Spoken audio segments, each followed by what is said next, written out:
about this, what's the lessons that we can learn today in our daily life from the story of Prophet Yusuf alayhi salam. The story of Prophet Yusuf can be very long, and I'm not going to repeat the story. You heard it in the Surah Isra, and it could be very short. It's a joke, but it gives you the meaning. There's two guys on eating together. So one of them told his friend, he said, "Can you tell me the story of Musa?"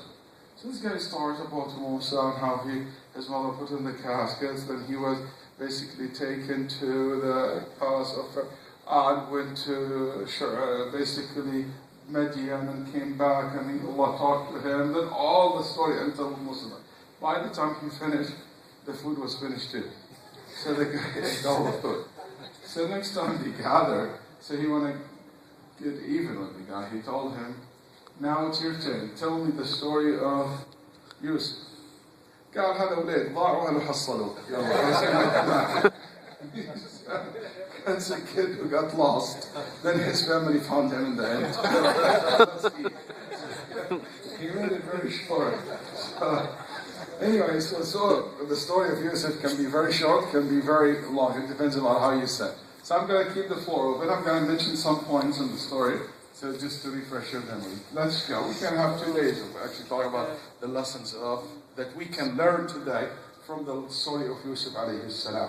Yusuf, for those, we have some new Muslims. So just very quickly, Yusuf alayhi salam is basically envied by his brothers, half-brothers, and basically they fought against him. They were about to kill him, but they decided to put him well and abandoned him. He was taken later on by people who sold him as a slave, grew up in the palace of the pharaohs in Egypt at that time.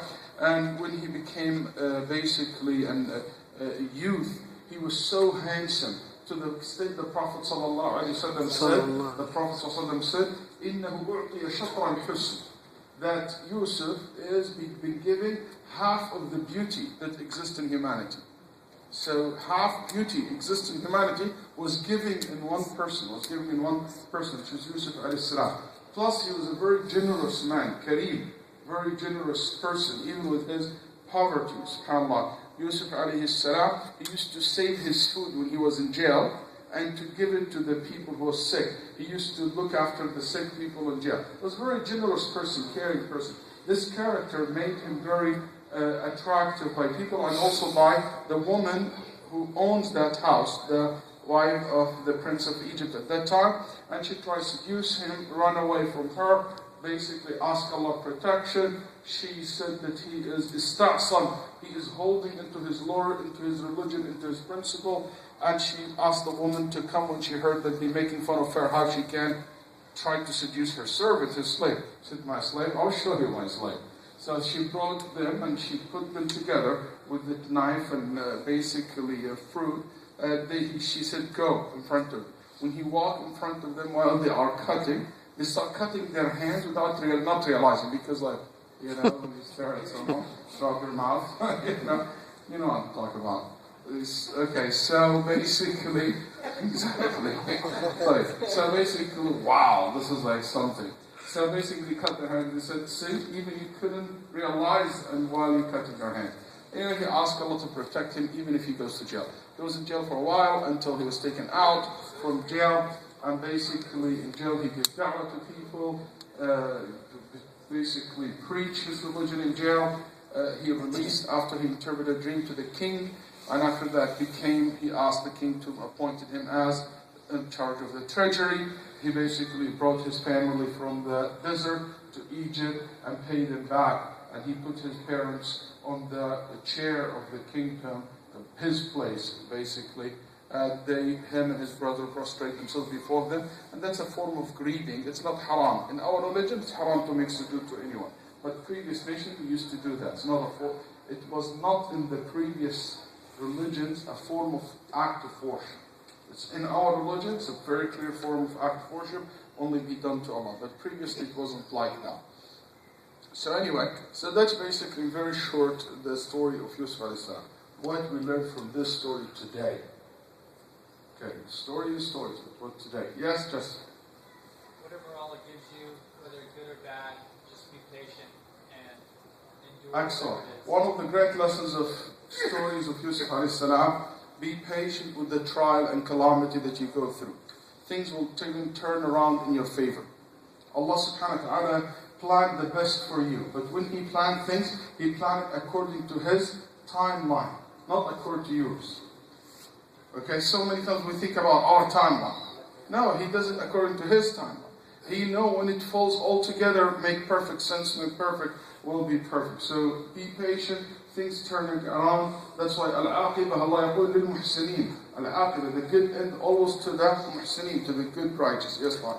Envy leads to bad deeds. Envy is a lead to bad deeds. His brothers envied him, and that basically destroyed them and make them commit something so evil, like trying to kill their brothers. So be aware of this. Don't envy your relatives, friends, family members. So, Falsa Muhammad. Inter-family relations. In a sense.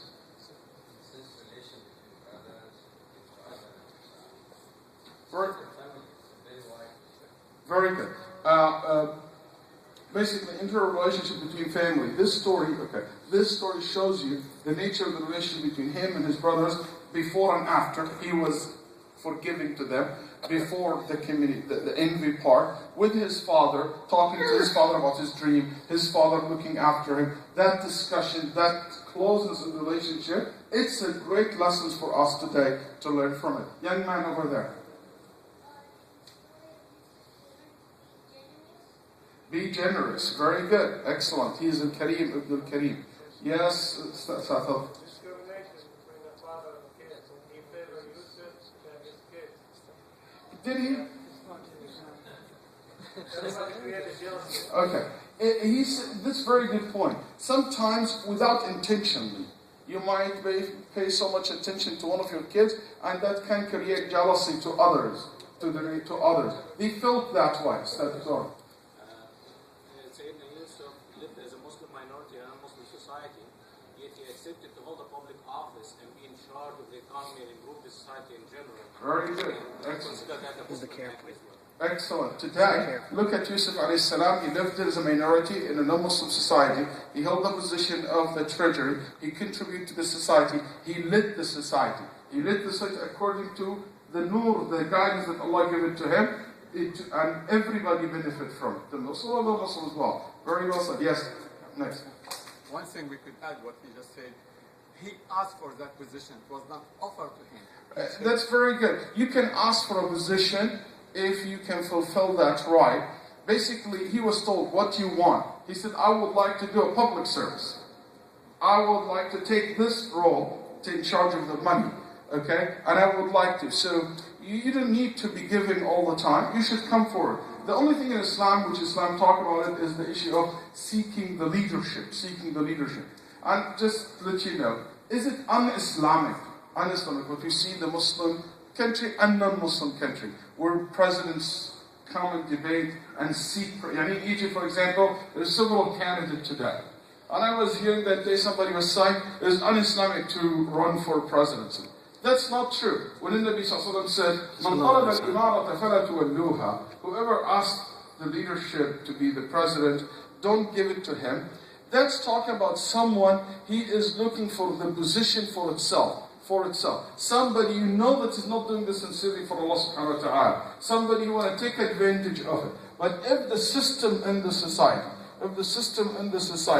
basically will allow people to compete and to talk, and they're willing to do a public services, and if you win or lose, that's fine. That will be acceptable.